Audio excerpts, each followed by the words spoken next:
Hi everyone, I'm David Fisher, and this is Presidential Chronicles, the series of books and videos on American history as seen through the lives of the presidents of the United States. This episode is from the life of Calvin Coolidge, and the focus is nothing lasts forever. The year is 1927, and Coolidge is working with his Secret Service agent Edmund Starling to plan their summer break. Where would they go? His requirement? Pretty simple. Good air, no mosquitoes, no snakes. Well, Starling is thinking maybe we'll head west this time, and Coolidge was intrigued by this in part because of something that was going on in South Dakota. A sculptor by the name of Gutzon Borglum was in the process of beginning his effort to carve the faces of 4 American presidents, Washington, Lincoln, Jefferson, and Theodore Roosevelt, into a large mountain. Yes, this was the beginning of Mount Rushmore, and Coolidge thought, well good, we can go to the outdoors in South Dakota, we can go see Borglum's work. This was the plan for the summer of 1927. The party arrived in South Dakota on June the 15th. Now, Calvin Coolidge was not much of an outdoorsman. Sure, he'd been fishing before, but certainly not much of a passion for him. It was a passion for Agent Starling. Hunting, fishing, outdoor activities, hikes, all of the above, and he wanted Coolidge to get involved in this because he thought it would be good for him, help him relax. Well, eventually he got Coolidge in the boat. He caught a pretty big sized fish, came home quickly and was really proud to show it off to Grace, and pretty much he was hooked after that. They went fishing basically every day, sometimes even at night, between Starling and Calvin Coolidge. Coolidge also had a chance to get into the local culture, meet some of the local people, including some cowboys who gave him a fancy cowboy outfit to put on, which he was happy to do, take some pictures. Also became the first American president to speak on an Indian reservation. Coolidge addressed some 10,000 members of the Lakota tribe. This is part of the Sioux Nation. They also gave him a bit of a fancy outfit to put on. Once again, happy to do that and pose for pictures. Not much news was expected to come out of the summer of 1927 in the Black Hills of South Dakota, but Coolidge did have an announcement to make, and it was a pretty big one. And he chose August 2nd to make this announcement. Why that date? Well, it was the 4th anniversary of when he became president. When President Warren Harding had passed away, he chose this date to announce he was not going to run for president for re-election the following year. He made this decision completely on his own, never really explained exactly how and why, other than the simple statement that, look, after this term, I've been in office 5.5 years. If I stick around for another term, that's close to 10 years. Too much for any one person in the presidency. We should have rotation in office. Time for someone else to come along. Well, again, he hadn't talked to anybody about this, but coming up to August the 2nd, he brought Everett Sanders, his secretary, into the discussion and said, look, I'm making this announcement. Let's bring the press together. Coolidge had a working environment at the high school in Rapid City, South Dakota, so that's where they were going to meet. Sanders made one suggestion. Don't make the announcement until after noon local time, because that'll be after the markets close on the east. Coolidge thought that was a decent idea, so he met with the press that morning. Nothing consequential came out of that, but he did say, you know what, guys, why don't you come back around noon? I might have another announcement to make. No other details were given. So Coolidge, around 11 o'clock that morning, got out a pencil and a piece of paper, and he wrote out very simply, I do not choose to run for president in 1928. That was going to be his entire announcement. About 10 minutes to noon, he had his stenographer go make some copies of this, took out his scissors on the piece of paper, and he cut those announcements into little slips, folded them over, handed them out to the press when they came in the room. They all opened at the same time, and they got out of the way. As they opened the door, and the press all raced to the nearest telegraph office or long-distance telephone to make this announcement to the public. Again, Coolidge didn't confide in anybody, including his wife, Grace, about this. She was asked about it later in the day, kind of matter-of-factly, and she said, look, isn't that just like the man? He never gave me the slightest intimation of his intention. I had no idea. Well, what did Coolidge actually mean? The odd phrasing of his statement, I do not choose to run. What did that actually mean? What if other people perhaps chose for him, like in a draft? Maybe at the convention. If the delegates just voted for Coolidge, would he then accept the nomination? Frank Stearns, Coolidge's close friend and political ally, was in Massachusetts. He read about this. He was very distraught, first of all. He wanted to help Coolidge run for president in 1928, but he was also thinking, well, maybe he's just leaving an opening, using this phrasing to say, if others chose to put him in the nomination, maybe he would accept. But that's not what Coolidge was thinking, and the man who really kind of helps clarify this for us in his memoir is Agent Edmund Starling. He said, look, to a Vermont Yankee, nothing is more emphatic than I do not choose. It means I ain't going to do it, and I don't give a darn what you think. Nothing is more sacred to a New England Yankee than his privilege as an individual to make up his own mind, his freedom of choice. Well, Coolidge and Starling spent the next couple of weeks still going fishing in South Dakota as they rounded out their vacation. He and Grace did make the trip to Mount Rushmore, and they saw the beginnings of the masterpiece that Borglum was putting together. In fact, Borglum said, look, I'm not going to be able to put your face here on Mount Rushmore, but sir, why don't you write out for me a brief history of the United States? I'll chisel that into the mountain. It'll become part of the monument and be there for eternity. Coolidge thought that was a pretty good idea. Unfortunately, later, they got at odds because Borglum started to edit what Coolidge had written. Coolidge was no longer interested, took his name off the project. Well, Coolidge and the party came back to Washington, D.C., and all anybody wanted to know was he serious about not running for president? He was inundated, question after question. And he said, look, my statement stands. No one should be led to suppose I have modified it. My decision will be respected. After I'd been eliminated, the party began and should continue the serious task of selecting another candidate from among the numbers of distinguished men available, trying to make things case closed. For Coolidge, he was going to spend his last year in office doing what he'd always done, focus on the economy, and the economy is booming. Prosperity is everywhere in the United States, but there was some concern about the stock market, not because it was going down, but because it was going up and going up really fast. In the first half of the decade, the Dow Jones had basically hovered around 100. In 1927, at the beginning of the year, it's at 157. By the end of that year, it's at 200. Trading volumes, record amounts. Perhaps the market is overheating in some way. Should Calvin Coolidge do something about this? Well, he issued a statement at the end of 1927, remaining very bullish about the economy, expecting continued healthy business activity and prosperity. He was more concerned with Congress coming back into session because, frankly, that always seemed to mean trouble for Calvin Coolidge. I'm having the usual experience with a good many members of the House and Senate that are returning to Washington. They are all interested in some plan that calls for a considerable expenditure of public money. The United States continuing to run surpluses during the Coolidge years. Congress always seeming to want to spend that surplus on sort of pet projects. They put a farm bill in front of Coolidge yet again, he vetoed it.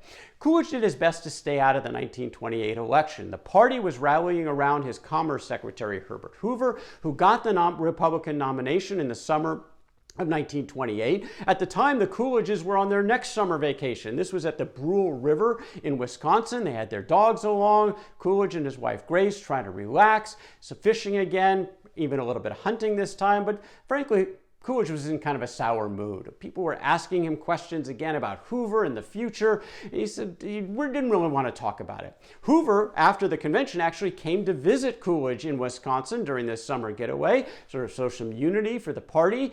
And they sat next to each other, but Coolidge, again, was not in a great mood to answer questions. And he saw some trouble ahead. He said that, look, they're going to elect that Superman Hoover, and he's going to have some trouble. He's going to have to spend money, but he won't spend enough. Then the Democrats will come in and they'll spend money like water, but they don't know anything about money. Then they'll want me to come back and save some money for them, but I won't do it. He did see some trouble ahead. Coolidge took an opportunity in 1928 to also make up with his home state of Vermont. Many in Vermont had been angered the previous year when the president had refused to provide any federal funds for relief in the wake of the worst flooding in Vermont history. It was against his views of federalism, the role of the federal government, just didn't believe in it, and some people in Vermont were upset. Well, he tried to make up in 1928 where he took a tour of his home state in that last year in office, and he took a moment at the very end of the tour to say what he felt about his home state. And he said this: Vermont is a state I love. I love Vermont because of her hills and valleys, her scenery and invigorating climate, but most of all because of her indomitable people. If the spirit of liberty should vanish in other parts of the Union and support of our institutions should languish, it could all be replenished from the generous store held by the people of this brave little state of Vermont. All seemed well as Coolidge was wrapping up his presidency in terms of his relationship with his home state. America, thriving. Peace with the world, prosperity everywhere domestically, the American people perfectly happy to stay the course. Herbert Hoover easily beating the Democrat New York's Al Smith for the White House, winning in the Electoral College 444 to 87, won 58% of the popular vote, so another landslide win. Look, the people wanted the good times to keep rolling. Stay with the Republicans, another going to the White House. Coolidge, of course, now preparing to pass the torch, but there continued to be concern about that stock market. Remember, started the year at 200, ending the year at 300. Again, all-time highs, more surge in volume, millions of shares being traded each day, many on what were called broker's loans, where people were buying on margin with only 10% cash down and they were borrowing the rest. They were happy to pay interest rates on that because they were making such great return in the stock market, which was just going up and up and up. Happy to take that risk because there could simply no returns better than what that market was delivering. Well, later on, we might have a term called irrational exuberance, which could have been applied here, what was going on in the stock market. And the question came to Calvin Coolidge. What did he think about people borrowing to fund their stock purchases? Coolidge said, the president, it was said at the White House today, believes that the increase in the broker's loans represents a natural expansion of business in the securities market and sees nothing unfavorable in it.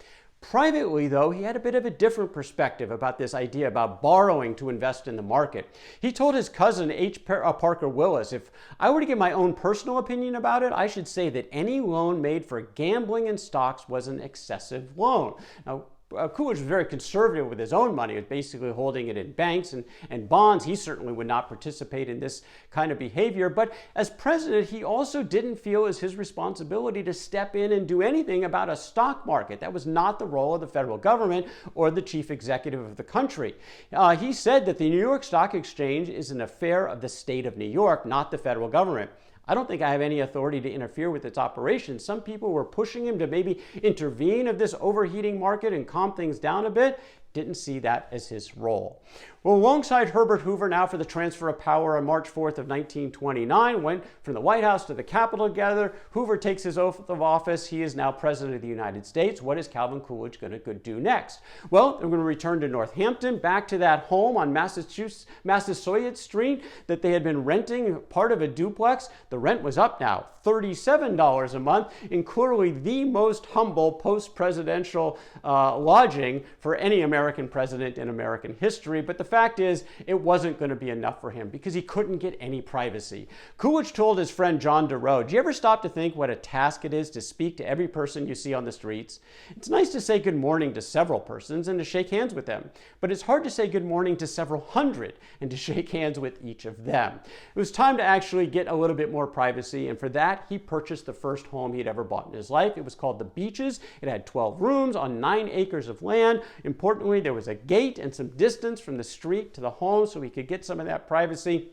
Cost of this home, $45,000. He paid cash. Coolidge had actually saved a lot of money during his vice presidential and presidential years. He had plenty of cash and he hated debt.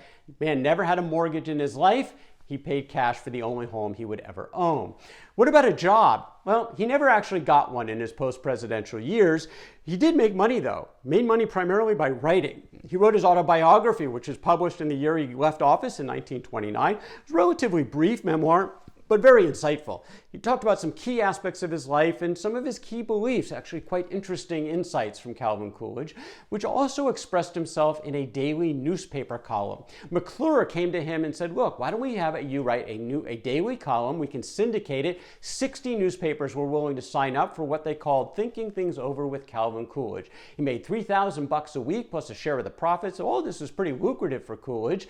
What were these? These were basically 150 to 200 word musings, his columns that he wrote every single day about government, occasionally about politics, economics, his belief system about self-reliance and character issues. And look, this was a tough time for the country because that stock market that had been going up and up and up crashed in October of 1929 during Hoover's first year in office while Coolidge is writing these columns.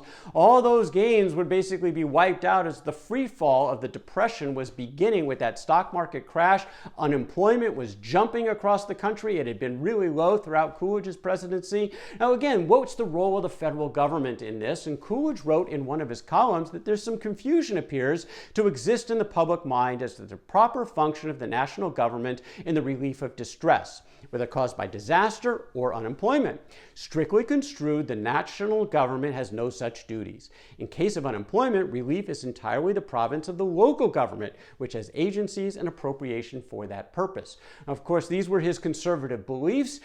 This country was going through a depression, more so than they had ever faced before. Perhaps a role of the federal government? Look, these were all things that Herbert Hoover was going to have to figure out during his presidency. One thing Coolidge would not do was to criticize Hoover or his administration directly. He thought clearly the man had enough on his mind. He didn't need an ex-president telling him what to do, but he did have these daily columns where he would talk about things a little bit more in general. He did try to stay out of politics as much as possible. As Hoover got ready for his re-election run in 1932, Coolidge did agree to write a couple of articles on his behalf, on really behalf of the party, and he gave one major speech. A big crowd showed up at Madison Square Garden in New York. It was carried on the radio.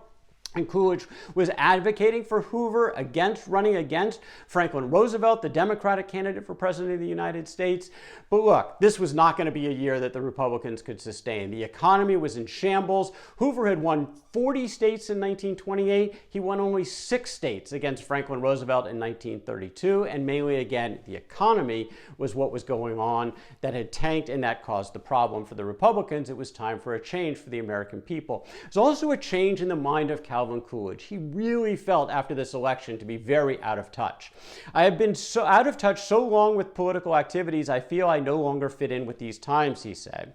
These socialistic notions of government, what Roosevelt is proposing, are not of my day. When I was in office, tax reduction, debt reduction, tariff stability, and economy, those were the things to which I gave attention. When I read of these newfangled things that are now so popular, I realize that my time in public affairs is past. It's why I'm through with public life forever. I shall never hold public office again. Well, the fact is he wouldn't be around much longer because Calvin Coolidge would not live to see Franklin Roosevelt be inaugurated as president. During the interregnum on June the 5th of 1933, he was at home. He went upstairs to have a shave. His wife, Grace Coolidge, went up to see him. She called out. He did not respond. She went into the bedroom and she found him. He was on the ground dead. He had died of a heart attack at the age of 60. Calvin Coolidge, in many ways, was an unlikely politician given his personality traits of that taciturnity, his sort of natural inclination not to speak to other people. But despite that, he had wrung just about victories about every level there was in politics that the American political system has to offer. Local government, state government. He became the president of the state senate in Massachusetts, lieutenant governor and governor of Massachusetts, vice president of the United States, president of the United States. He made a name for himself in that critical week in September of 1919 when he stood up in the Boston police strike for law, order, and duty. And then he made a name for himself as president, where he oversaw really the greatest decade in American history when it came to the economy. He cut taxes, he cut spending, unemployment was low, surpluses were high, wages were up, things were great. And then Hoover took over as president and it all came crashing down. As a reminder that nothing lasts forever. That's Calvin Coolidge, and nothing lasts forever. From the life of Calvin Coolidge. For more presidential chronicles, check out my books on Amazon.com. And don't forget to subscribe to my YouTube channel. Until next time, I'm David Fisher, and this is Presidential Chronicles.